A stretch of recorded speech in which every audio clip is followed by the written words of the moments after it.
ஆதிரா ஜங்ஷனில் முந்திரி பருப்பு வடை சிறுதானிய மாவு வச்சு செய்கிறதுக்கு ஏதாவது ஒரு சிறுதானிய மாவு 100 கிராம் எடுத்துக்கோங்க.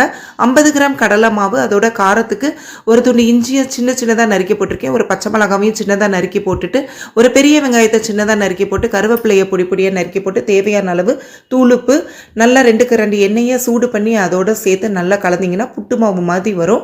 இப்போது நீங்கள் அது மேலே கொஞ்சம் மஞ்சத்தூளை தூவிட்டு கொஞ்சம் போல் தண்ணி தெளிச்சுக்கோங்க. அதுக்கு முன்னாடி பெருங்காயத்தூள் சேர்த்துக்கோங்க, வாய்வு தொந்தரவு இருக்காது.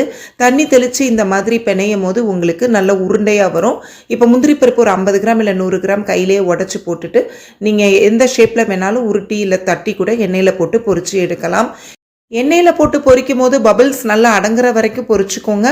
வெளியில் கலர் நல்லா செவந்திருந்தாலும் உள்ள மஞ்சத்தூள் சேர்த்துருக்கனால நீங்கள் உடச்சி பார்க்கும் போது நல்லா மஞ்சளாக இருக்கும். அது போக சூடான எண்ணெய் ஊற்றி பனைஞ்சிருக்கனால சிறுதானிய மாவாக இருந்தாலும் வலுவாக இருக்காது, பொறுன்னு இருக்கும். 4 நாள் ஆனாலும் கெடாது. நீங்களும் ட்ரை பண்ணி பாருங்கள்.